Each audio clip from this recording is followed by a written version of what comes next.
Halo semua, selamat malam, apa kabar? Kembali lagi bersama saya Chang Lause di acara Kelimpahan Alkitabiah. Eh, Sebelum kita mulai acara, saya mau memperkenalkan diri dulu. Saya bekerja sebagai seorang konsultan keuangan. Saya jual produk keuangan yaitu asuransi. Eh, saya percaya produk ini bagus. Terus saya bukan pendeta, saya nggak punya gereja. Saya melayani di Jakarta City Blessing cabang Green Lake. Hari ini saya mau bawain topik judulnya adalah tindakan terpenting. Tindakan terpenting. Hmm, Kalau orang tuh ya lagi ada masalah gitu ya, atau kalau belum ada terobosan gitu dalam hidupnya, orang tuh suka mikir ya, saya harus ngapain lagi, saya harus ngapain lagi ya. Biasanya orang suka mikir begitu. Saya rasa ini suatu pertanyaan yang umum, banyak orang juga berpikir kayak begitu. Tapi nggak banyak orang benar-benar mengerti apa yang harus dilakukan. Saya mau kasih contoh di dalam firman ya. Ini contoh yang bagus banget. Kita buka di Lukas 10 ayat 38 sampai 42. Yohanes 10 ayat 38 sampai 42.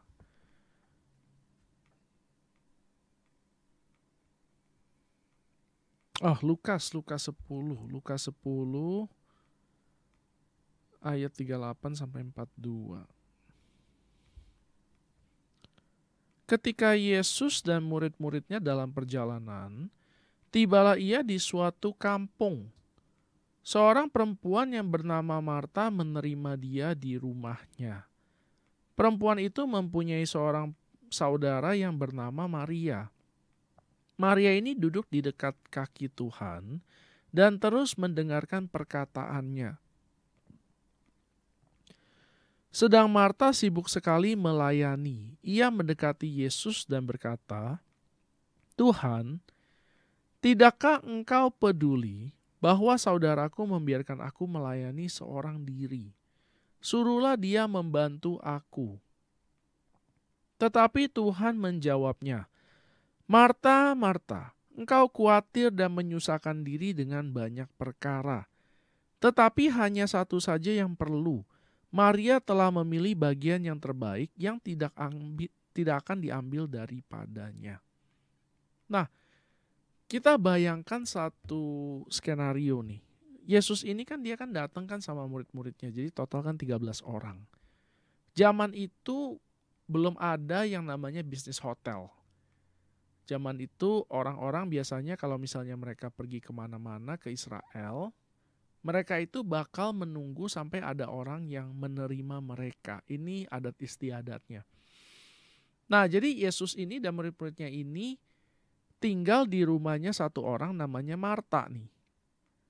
Marta ini punya satu orang perempuan, punya satu orang saudara perempuan namanya Maria. Namanya orang udah wajar tamu itu dilayani. Jadi tamu begitu banyak kan mereka perlu makan, jadi si Marta ya sibuk lah. Mereka tadinya kan cuma berdua nih, tiba-tiba kedatangan tamu begini banyak, ya wajar lah kalau mereka harus sediakan makanan begitu banyak. Nah, kalau dalam bahasa Inggris ini kelihatan rada jelas nih. Kalau dalam bahasa Indonesia nggak terlalu kelihatan jelas, tapi dalam bahasa Inggris ini lebih jelas. Jadi dia bilangnya begini. Dia bilangnya bahwa tadinya Marta sama Maria sama-sama duduk di kaki Yesus mendengarkan perkataannya. Tetapi beranjak. Marta beranjak lalu dia sibuk mengurus tamu. Salah nggak sih ngurus tamu? Nggak salah sama sekali. Itu adalah tindakan yang benar. Udah pastilah kalau kita kedatangan tamu di rumah kita nggak apa-apain, nggak suguhin minum, nggak ajak ngobrol, nggak apa, gimana? Salah ya. Tapi Yesus bilangnya begini. Ini yang Yesus bilang. Yesus bilang, Marta, kamu terlalu menyusahkan diri. Mestinya kamu kayak Maria. Apa yang Maria lakukan? Maria itu cuma mendengarkan perkataan Yesus. Nah, judul hari ini yang saya pilih adalah tindakan terpenting. Tindakan terpenting yang bisa kita lakukan sebagai seorang Kristen adalah mendengarkan Tuhan. Sekali lagi nih, penting. Tindakan terpenting yang kita bisa lakukan sebagai seorang Kristen adalah mendengarkan Tuhan. Nah, orang tuh kalau ditanya nih, apa sih yang paling penting di dalam hidup? Umumnya nih orang nih jawabnya nih uang. Kalau nggak uang mungkin yang lagi sakit bilangnya kesehatan. Ada juga yang jawab keluarga. Ada juga yang jawab teman-teman. Tapi biasanya rata-rata itu. Ada mungkin yang jawabnya waktu. Waktu itu paling berharga. Tapi hampir jarang sekali ada orang jawabnya itu adalah perkataan Tuhan. Padahal sebetulnya di dalam hidup yang paling kita butuhkan adalah perkataan Tuhan atau firman Tuhan atau suara Tuhan. Dunia ini diciptakan sama Tuhan Yesus semuanya itu pakai perkataan. Semua isi alam semesta ini semuanya diciptakan pakai perkataan. Binatang itu bisa hidup karena perkataan. Pohon-pohon bisa hidup karena perkataan. Alam semesta bisa berjalan sebagaimana seharusnya itu karena perkataan. Semuanya karena perkataan Yesus. Nah, ini seharusnya menjadi hal yang utama juga di dalam orang Kristen. Kalau kita jadi orang Kristen tapi pikiran kita tidak berubah sebagaimana seharusnya, jangan heran kalau kita hidupnya kayak orang dunia. Jangan heran kalau kita punya kesusahan sama kayak orang dunia. Jangan heran kalau kualitas hidup kita sama orang dunia sama aja. Karena kita menganggap penting apa yang dianggap dunia penting dan menganggap tidak penting apa yang dianggap dunia tidak penting. Ketika kita mau mengarahkan kita punya fokus, bukan pada hal-hal yang dikejar dunia, tetapi pada hal-hal yang benar-benar penting, yaitu firman Allah, hidup kita akan berubah. Pengen gak sih kita punya hidup berubah atau kita maunya cuma gini-gini aja? Apa yang kita inginkan itu dengan begitu semangat, dengan begitu kuat, itulah yang akan mendorong kita. Nah, Maria itu mengerti hal yang paling penting buat dia, yaitu perkataan Yesus. Oleh karena itu dia tidak beranjak dari kaki Yesus. Dia terus-menerus mendengarkan apa yang Yesus hendak sampaikan. Jadi kita sebagai orang Kristen perlu memiliki prinsip yang sama. Tidak ada yang lebih penting di dalam hidup ini kecuali perkataan Yesus. Kalau saya punya masalah saya bukan bisa dibereskan dengan uang lebih banyak atau dengan melakukan A, B, C, D, E. Tetapi karena saya melakukan perkataan Yesus. Ketika kita mengerti ini, hidup kita akan berubah. Jadi yang kita perlu prioritaskan setiap hari bukan lagi bagaimana caranya supaya jadi lebih hebat, tapi bagaimana caranya supaya kita dengar suara Tuhan. Saya ingat ya, dulu saya waktu sekolah itu saya suka jajan bakso. Terus puluhan tahun kemudian nih ya, saya lihat nih orang ini nih masih sama di jualan bakso. Mungkin dia punya banyak tabungan di kampung, dia punya banyak sawah, saya nggak tahu. Tapi Dari segi dia punya jualan, nggak ada kemajuan. Nah, Tuhan itu mau supaya kita hidupnya maju. Tuhan tuh mau supaya hidup kita itu maju. Caranya kita bisa maju itu yaitu dengan kita dengarkan suara Tuhan. Kenapa? Karena yang mau kita maju itu Tuhan. Yang mau kita maju itu Tuhan.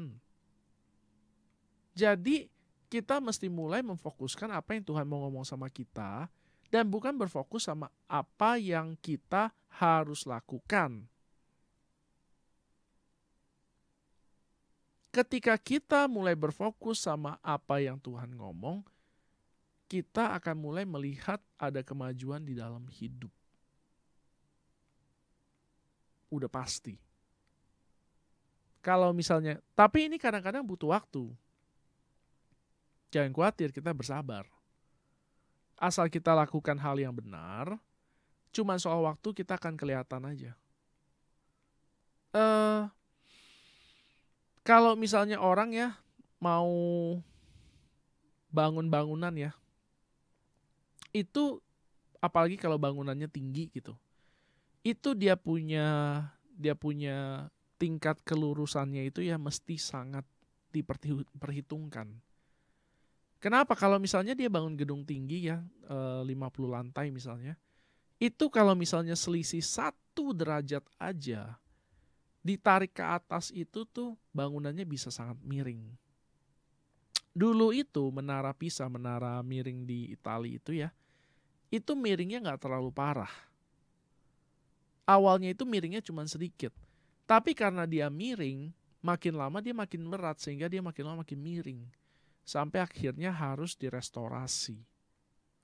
Tapi karena itu objek wisata, jadi pemerintah bikinnya tetap miring supaya orang-orang turis tetap datang lah. Gitulah. Nah, hidup kita juga sama. Kita mesti benerin dia punya derajat nih. Kita punya arah mesti bener. Jangan sampai melenceng 1 derajat. Berapa lama sekali kita mesti ngecek. Apakah firman Tuhan adalah masih hal yang kita paling pentingin atau enggak. Kalau enggak, kita rubah pikiran kita. Pentingin firman lagi. Terus menerus. Sampai apa? Sampai kita berhasil menyelesaikan kehendak Tuhan di dalam hidup kita. Tuhan itu mau supaya kita melakukan kehendak Dia di dalam hidup kita. Nah, firman-Nya Dia adalah untuk menuntun kita supaya kita berhasil. Waktu ada satu cerita ya di dalam Lukas nih, ceritanya menurut saya bagus banget nih. Kita buka di Lukas 5 ayat 1-9. Pada suatu kali Yesus berdiri di pantai danau Genesaret. Sedang orang banyak mengerumuni Dia hendak mendengarkan firman Allah. Ia melihat 2 perahu di tepi pantai, 2 perahu nih. Nelayan-nelayannya telah turun dan sedang membasuh jalannya. Ia naik ke dalam salah satu perahu itu, yaitu perahu Simon, dan menyuruh dia supaya menolakkan perahunya sedikit jauh dari pantai. Lalu ia duduk dan mengajar orang banyak dari atas perahu. Setelah selesai berbicara, ia berkata kepada Simon, "Bertolaklah ke tempat yang dalam dan tebarkanlah jalamu untuk menangkap ikan." Simon menjawab, "Guru, telah sepanjang malam kami bekerja keras dan kami tidak menangkap apa-apa. Tetapi karena engkau menyuruhnya, aku akan menebarkan jala juga." Dan setelah mereka melakukannya, mereka menangkap sejumlah besar ikan sehingga jala mereka mulai koyak. Lalu mereka memberi isyarat kepada teman-temannya di perahu yang lain supaya mereka datang membantunya. Dan mereka itu datang. Lalu mereka bersama-sama mengisi kedua perahu itu dengan ikan sehingga hampir tenggelam. Ketika Simon Petrus melihat hal itu, ia pun tersungkur di depan Yesus dan berkata, "Tuhan, pergilah daripadaku karena aku ini seorang berdosa." Dan sebab ia dan semua orang yang bersama-sama dengan dia takjub oleh karena banyaknya ikan yang mereka tangkap. Oke, jadi saya jelasin dulu ceritanya nih. Yesus itu lihat ada 2 perahu lagi parkir. Terus Yesus naik ke salah satu perahu punyanya Simon. Lalu perahunya itu dia suruh mundurin sedikit.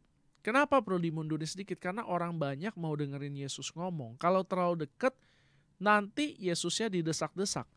Karena ini ada di tepi danau, jadi Yesus mundur sedikit supaya orang gak masuk ke danau. Jadi Yesus ngomong nih dari atas perahu nih. Yesus ngomong dari atas perahu, udah selesai. Lalu dia bilang begini sama Simon, Simon, pergilah ke tempat yang agak dalam, lalu tebarkanlah jalamu. Simon ini adalah seorang nelayan. Nah, zamannya itu biasanya profesi itu adalah sesuatu yang turun-temurun. Artinya bapaknya Simon adalah seorang nelayan juga. Jadi Simon ini dari kecil sudah biasa ikut bapaknya jadi nelayan sampai dia sekarang udah gede. Dia udah biasa jadi nelayan, pengalamannya jam terbangnya sudah tinggi sekali. Soal tangkap-menangkap ikan dia bisa aja bilang bahwa dia lebih pintar daripada Yesus. Nah ini kita seringkali lakukan walaupun kita nggak ngomong secara langsung nih. Kita merasa bahwa kita lebih pintar daripada Tuhan. Oleh karena itu kita nggak tanya sama Tuhan. Kita nggak cari firman Tuhan. Kita lakukan aja apa yang kita tahu karena kita pikir kita sudah lebih pintar. Nah, tapi Simon bilang begini, kami udah semalam-malaman cari ikan tidak menemukannya. Tapi karena Tuhan yang ngomong saya akan lakukan. Karena Tuhan yang ngomong saya akan lakukan. Lalu mereka mundur lebih dalam, terus lempar jala, sampai ternyata saking banyaknya sampai kedua perahu, kan ada 2 perahu lagi parkir. Kedua perahu udah diisi ikan aja sampai hampir tenggelam dua-duanya. Lalu semua orang takjub karena begitu banyaknya ikan yang mereka tangkap. Semua ini bisa terjadi cuman karena satu hal aja. Apa itu? Mereka mendengarkan firman Tuhan. Jadi hidup kita nih, kita bisa lihat nih. Kita bisa lihat, sebetulnya hidup kita bisa berubah menjadi lebih baik kalau saja kita mau mendengar firman Tuhan dan melakukannya. Seringkali kita nggak melihat hal-hal yang ajaib, ya hal-hal luar biasa terjadi dalam hidup kita karena kita nggak pernah melibatkan Tuhan di dalamnya. Kita mungkin merasa bahwa kita ini adalah orang yang sudah pintar, sudah pengalaman, sudah tahu, atau mungkin kita sudah punya banyak pengalaman-pengalaman trauma. Kita pernah banyak gagal, kita nggak merasa, oh iya kayaknya waktu itu saya berdoa, tapi kenapa ya hasilnya begini ya. Nah, begitu banyaknya hal-hal semacam ini yang mengakibatkan kita tidak lagi berpikir bahwa firman Tuhan itu adalah hal yang utama. Padahal Tuhan itu maunya supaya semua orang itu sukses. Semua orang itu berhasil. Nah, jadi waktu si Petrus ada di dalam kondisi kayak begitu, dia punya 2 pilihan. Apakah dia mau dengarkan orang ini atau dia nggak mau? Dia bisa bilang nih, ini orang bukan nelayan. Ini orang cuma seorang pengkhotbah. Kenapa saya mesti dengerin orang ini? Dia nggak tahu lah apa yang dia lakukan, dia nggak tahu apa yang dia ngomong. Saya ini nelayan dan nelayan yang sudah teruji. Sudah puluhan tahun saya menjadi seorang nelayan. Tapi Petrus nggak lakukan itu, dia cuma bilang gini, saya udah usaha semalam-malaman nggak ada hasil nih. Tapi karena Tuhan yang ngomong, saya mau lakukan. Akhirnya apa? Ya udah, dia mundur, lempar jala dan benar-benar terjadi. Tetapi kemenangan Petrus itu bukan pada banyaknya ikan yang tertangkap. Sekali lagi, kemenangan Petrus itu bukan pada betapa banyaknya ikan yang tertangkap. Kemenangannya Petrus itu adalah waktu dia memutuskan untuk menjadi murid Kristus. Kita lihat lanjutan ayatnya nih. Demikian juga Yakobus dan Yohanes, anak-anak Zebedeus, yang menjadi teman Simon. Kata Yesus kepada Simon, "Jangan takut, mulai dari sekarang engkau akan menjala manusia." Dan sesudah mereka menghela perahu-perahunya ke darat, mereka pun meninggalkan segala sesuatu, lalu mengikut Yesus. Anda bayangkan ya, si Petrus ini dan yang lain nih, Simon Petrus, Yakobus, Andreas, satu lagi siapa namanya? Sama Yakobus, Andreas, Yohanes. Ada 4 orang nih, Yohanes, Yakobus, Petrus, sama Andreas. Ini 4 orang. Melihat kayak begini, mereka udah setengah mati, mereka cari ikan, mereka dapat ikan luar biasa banyak, dan perahu itu bukan sesuatu yang murah juga. Mereka tinggalkan, lalu mereka mengikut Yesus. Bingung. Di dalam cerita yang lainnya, ini kan di Lukas nih ya, di Injil yang lain ya, bahkan mereka meninggalkan ayah mereka. Ini sesuatu yang membingungkan. Kita setengah mati nih ya, kita dalam hidup mungkin kita cari duit nih. Tapi ketika kita ketemu sama Tuhan, kita udah dapat banyak duit, bahkan kita bisa tinggalkan. Demi Tuhan. Kenapa? Karena Tuhan itu adalah harta yang paling mulia. Sesuatu yang paling berharga. Sesuatu yang harusnya memang kita kejar dengan sepenuh hati. Kita kasih dengan sepenuh hati. Kita seriusin sepenuh hati. Nah, tapi di balik semua itu Tuhan itu mau supaya kita ini permasalahan kita beres. Tuhan mau supaya hidup kita ini berhasil. Nah, tapi cara berhasilnya Tuhan sama cara dunia itu berbeda. Dan standar keberhasilan Tuhan dengan standar keberhasilan dunia itu berbeda. Kalau dunia bilang, kamu punya uang, kamu hebat. Kalau Tuhan bilang, kalau kamu punya aku, kamu hebat.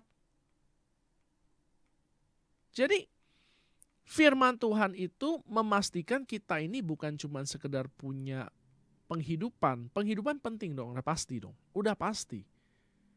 Tetapi yang paling penting adalah dirinya sendiri. Nah, waktu Petrus tinggalkan semua ikan itu dan perahu-perahunya, apa yang dia dapat? Apa yang dia dapat? Dia dapat selama dia perjalanan sama Yesus, dia gak pernah kekurangan. Gak pernah kekurangan. Gak pernah sampai minta-minta. Semuanya Tuhan kasih berlebih-lebih. Waktu mereka ada di bukit, selesai Yesus khotbah, mereka kasih makan 5.000 orang laki-laki, gak termasuk perempuan dan anak-anak. Itu cuman pakai 5 roti dan 2 ikan, dan Petrus menjadi saksi nyata. Pakaian mereka gak pernah kekurangan. Tempat tinggal pun mereka gak kekurangan.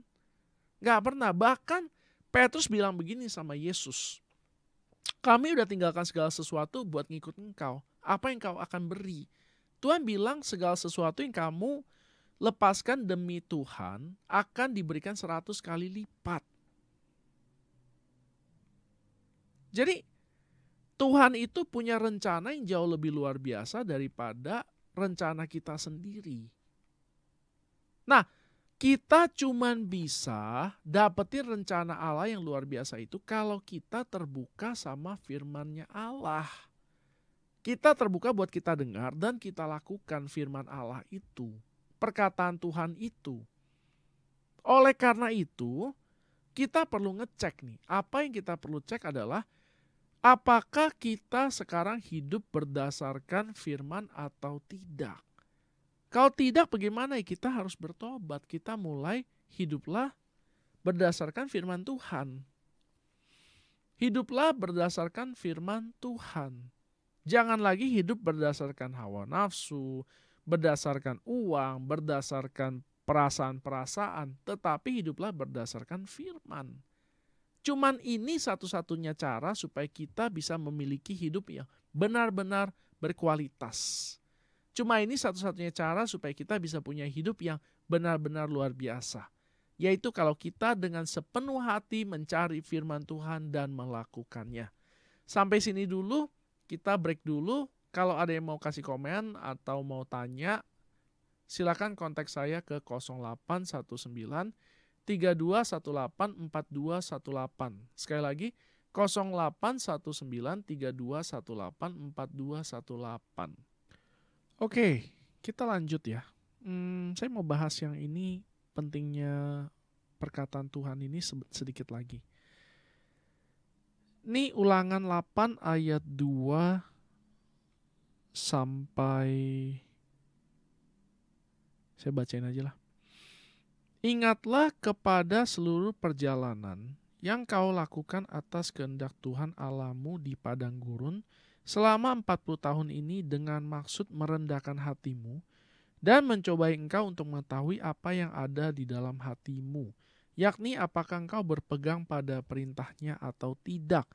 Jadi ia merendahkan hatimu, membiarkan kau lapar dan memberi engkau makan mana yang tidak kau kenal dan juga tidak dikenal oleh nenek moyangmu, untuk membuat engkau mengerti bahwa manusia hidup bukan dari roti saja, tetapi manusia hidup dari segala yang diucapkan Tuhan. Lanjut lagi. Pakaianmu tidaklah menjadi buruk di tubuhmu, dan kakimu tidaklah menjadi bengkak selama 40 tahun ini. Jadi,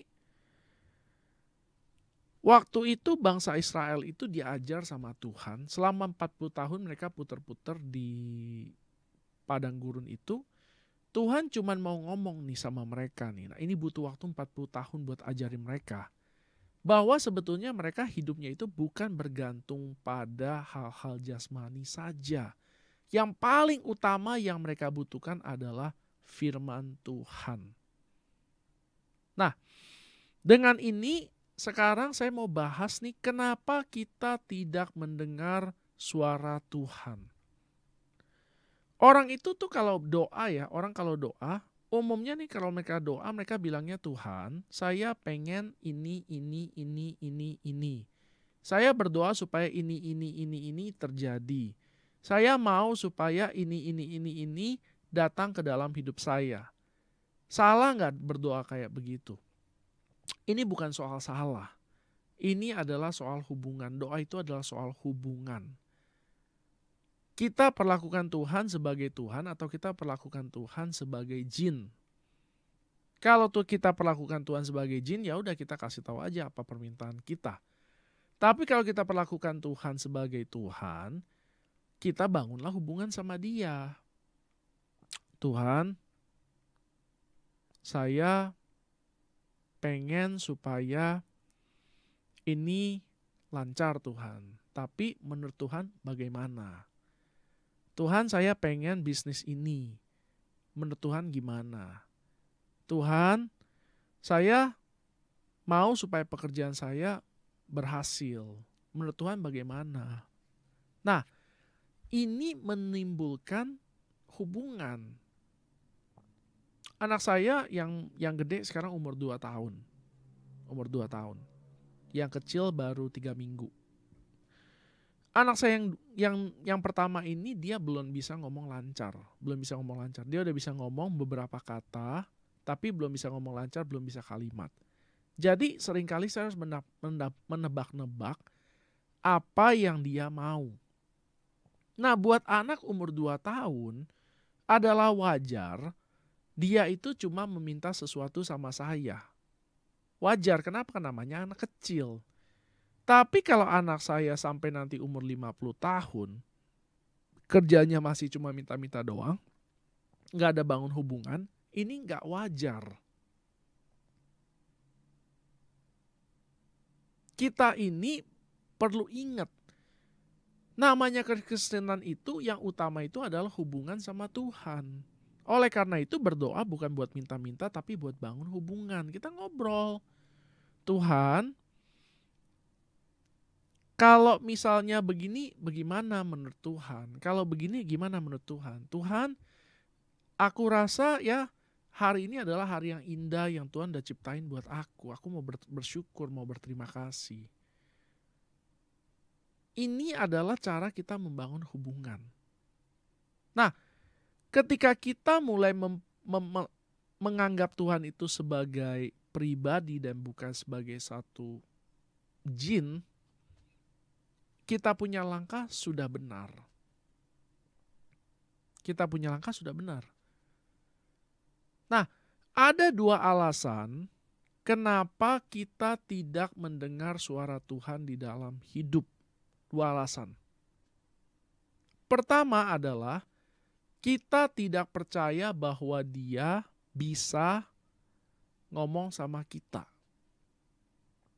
Alasan pertama, kita tidak percaya Dia bisa ngomong sama kita. Kalau misalnya kita perlakukan Tuhan kayak jin yang tadi saya bahas sebelumnya, tentu kita nggak berpikir Tuhan bisa ngomong sama kita. Karena ya udah umum aja kayak pembicaranya itu satu arah kalau kita ngomong sama jin misalnya.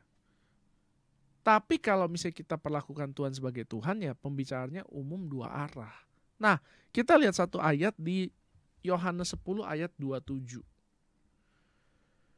Yohanes 10 ayat 27. Domba-dombaku mendengarkan suaraku dan aku mengenal mereka dan mereka mengikut aku.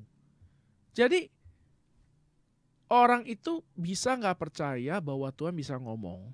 Tetapi ini bertentangan dengan firman. Firman berkata bahwa domba-dombaku mendengarkan suaraku. Artinya apa? Artinya ini adalah sesuatu yang normal. Sesuatu yang memang seharusnya terjadi. Anak saya dengar suara saya normal. Anak saya nggak dengar suara saya aneh. Jadi ketika kita berhubungan sama Tuhan, kita mesti percaya dulu bahwa Tuhan ini menciptakan kita bisa berkomunikasi dengan Dia. Kita sudah diperlengkapi untuk bisa berkomunikasi dengan Allah. Kalau kita beli handphone, semua handphone itu bisa dipakai buat dengar suara dan ngomong. Semua handphone diciptakan itu bisa dengar suara dan bisa ngomong. Nggak ada handphone yang diciptakan buat ngomong doang, nggak bisa dengar. Bahkan walkie-talkie pun bisa buat dengar dan bisa buat ngomong. Kalau nggak ada komunikasi. Dua-duanya cuma bisa ngomong tapi nggak ada yang bisa dengar, nggak bisa jadi apa-apa. Nah, kita perlu percaya bahwa Tuhan itu mau komunikasi sama kita dan bisa. Tuhan itu bisa komunikasi sama kita. Tuhan itu bisa ngomong sama kita dan kita bisa dengar. Kita bisa dengar apa yang Tuhan mau. Ini adalah sesuatu yang normal, sesuatu yang umum, sesuatu yang lumrah. Jadi kita harus percaya dulu. Kalau kita nggak percaya ini, kita akan susah mendengar suara Tuhan. Ketika kita percaya, kita bisa dengar.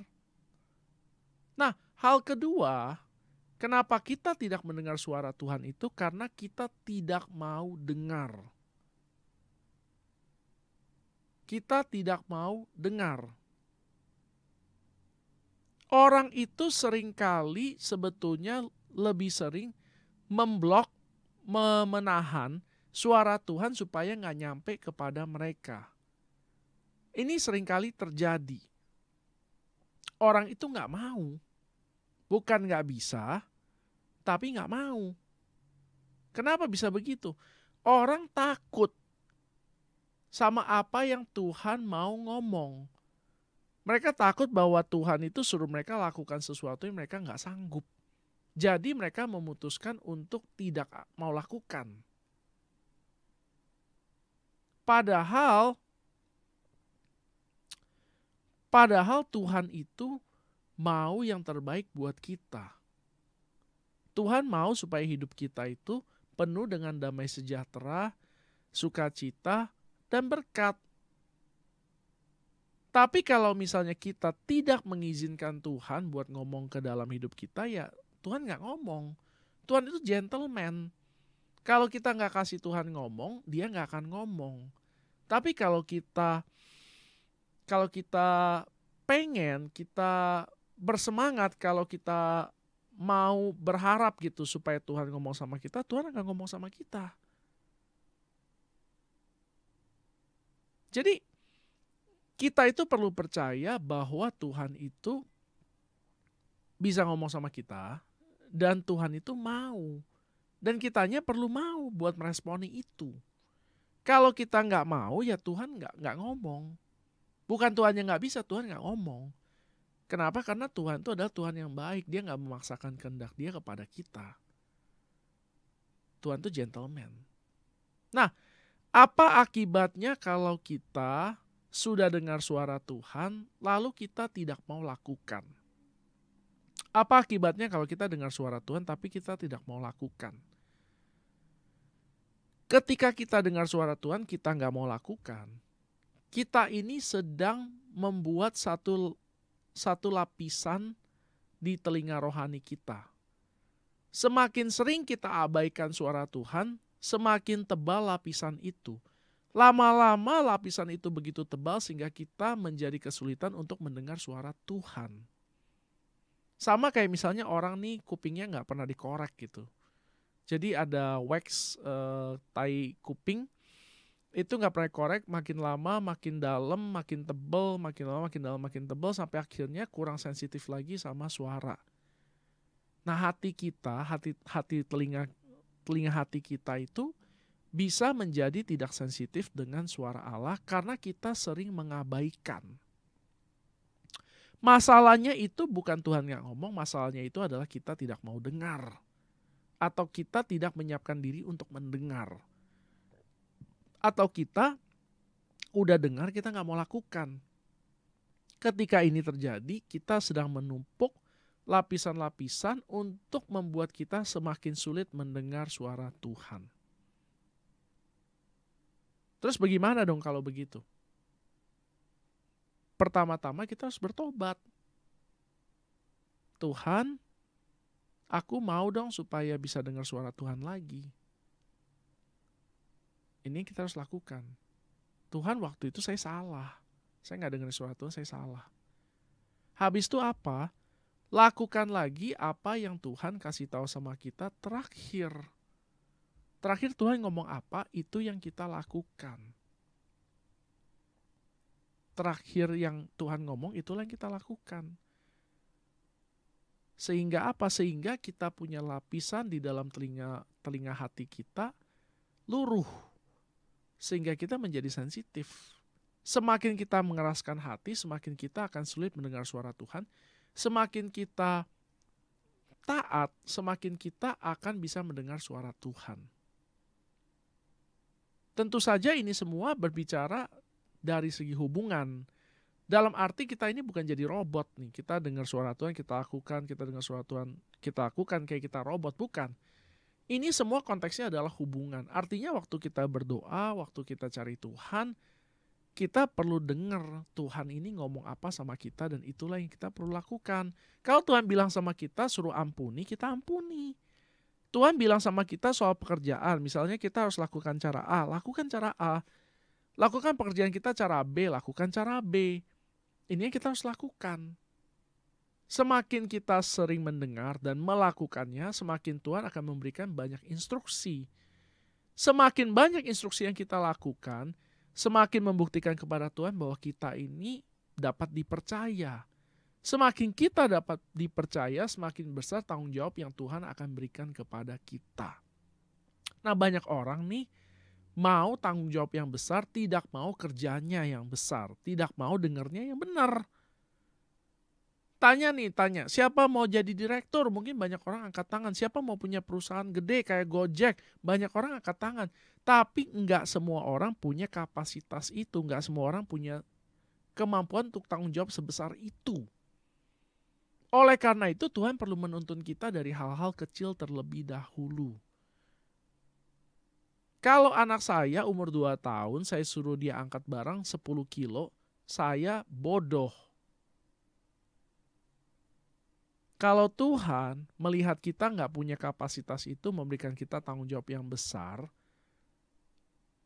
Tuhan nggak mungkin lakukan hal semacam itu.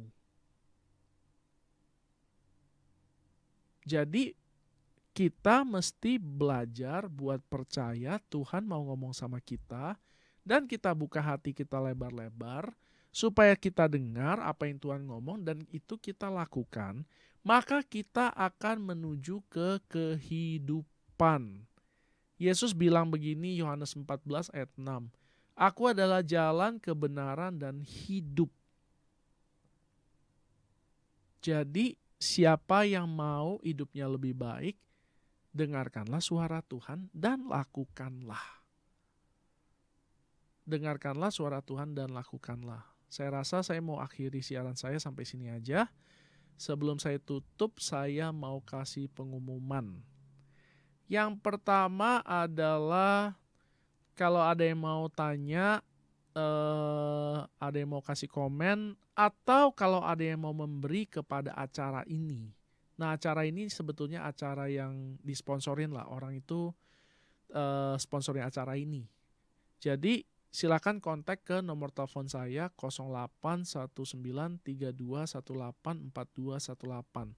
Sekali lagi 081932184218. Pengumuman yang kedua adalah saya jual asuransi kesehatan, asuransi jiwa. Kalau ada yang mau tanya-tanya aja nih ya, mau dapat informasi, nggak harus ambil, silakan kontak saya ke nomor telepon yang tadi. Atau kalau misalnya ada orang yang mau mencari penghasilan tambahan atau mau cari pekerjaan, bisa silakan kontak saya. Saya juga membutuhkan orang yang untuk menjual asuransi ini. Syaratnya apa sih? Berapa uang pendaftarannya? Syaratnya cukup punya ini saja, iPad generasi 6 minimal. Tidak ada uang pendaftaran. Jadi ini gratis. Pengumuman yang ketiga adalah setiap Jumat itu, Jumat malam jam 8 saya ada Zoom. Jadi saya ada bahas firman, ini kan temanya kan tentang keuangan. Kalau Jumat tuh temanya umum, temanya rohani. Kalau ada yang mau ikutan silakan WhatsApp saya, nanti saya masukin ke grup. Tiap Jumat malam ada Zoom-nya. Pengumuman keempat adalah jangan lupa subscribe ke saya punya YouTube, namanya Kelimpahan Alkitabiah. Buat dapetin materi yang sekarang sama materi yang dulu-dulu, itu semuanya lengkap ada di dalam YouTube saya. Kelimpahan Alkitabiah, sama IG saya, Instagram saya, namanya juga sama Kelimpahan Alkitabiah. Ada juga di dalamnya isinya adalah renungan harian. Jadi renungan harian sama siaran yang sekarang ini nih. Sama pengumuman terakhir, pengumuman kelima, saya bikin buku rohani. Bentuknya PDF. Jadi kalau misalnya ada yang mau baca, bukunya gratis, tinggal WhatsApp ke saya, nanti saya kirimkan buku saya. Gratis, judulnya Hubungan dengan Allah. Saya rasa saya mau akhiri siaran ini di sini aja. Terima kasih buat semua yang sudah mendengarkan. Tuhan berkati. Shalom.